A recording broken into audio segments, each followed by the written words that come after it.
ধন্যবাদ। আসলে ঈদুল আজহা, প্রথমত আমি ড্রিম ওয়ার্ল্ড পার্কের পক্ষ থেকে জানাই ঈদুল আজহার শুভেচ্ছা। তো আসলে ঈদুল আজহাটা সাধারণত কুরবানির দিকেই মানুষের একটা টেন্ডেন্সি থাকে, অর্থাৎ এই পশু কুরবানি অর্থাৎ গরুর প্রতি কিন্তু আকর্ষণটা বেশি থাকে। তো সেই জন্য আমাদের ঈদুল আজহাতে এমন দর্শনার্থী সবসময় কম হয়। তো এইবারও খুব একটা দর্শনার্থী এখন পর্যন্ত আমার চোখে পড়ে না, তবে আমি আশা করছি আস্তে আস্তে দর্শনার্থী ভিড় আমাদের বাড়বে। তবে আমরা ঈদুল আজহাকে কেন্দ্র করে ড্রিম ওয়ার্ল্ড পার্ক এবার একটা নতুন রাইড আমরা স্থাপন করেছি। আপনারা জানেন যে প্রত্যেক ঈদে আমি কিছু নতুন স্থাপন করি। এবার আমাদের সি ওয়ার্ল্ড, অর্থাৎ সি ওয়ার্ল্ড মানে সমুদ্রের নিচে যে প্রাণীকুল জীবকুল যারা বসবাস করে সেইগুলা কিভাবে ওইখানে তারা বসবাস করে সেটাকে এখানে তুলে ধরা হয়েছে। এই প্রজেক্ট আমরা চায়না থেকে এনেছি, খুবই সুন্দর। তবে এবার বিশেষ করে শিশু কিশোররা, বাচ্চারা এটা খুব উপভোগ করবে। আর আরেকটা বিষয়, আমাদের সিকিউরিটির ব্যাপারটা আমরা সবসময় খুব জোর দিয়ে থাকি।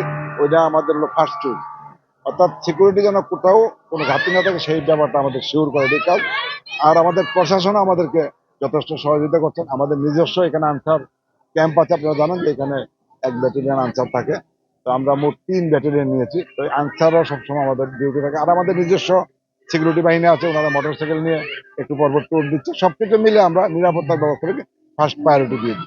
তো আমরা আশা করি যে ড্রিম হলিডে পার্ক অন্যান্য বছর যেভাবে রঙিন সাজে সাজে বর্ণিল সাজে সাজে, এবারও তার ব্যতিক্রম ঘটবে না। তবে আমি আবারও বলছি, আমরা আগামীতে আমরা বেশ কিছু ইন্টারন্যাশনাল স্ট্যান্ডার্ড মানের আমরা রাইড অলরেডি আমরা কন্ট্যাক্ট করেছি।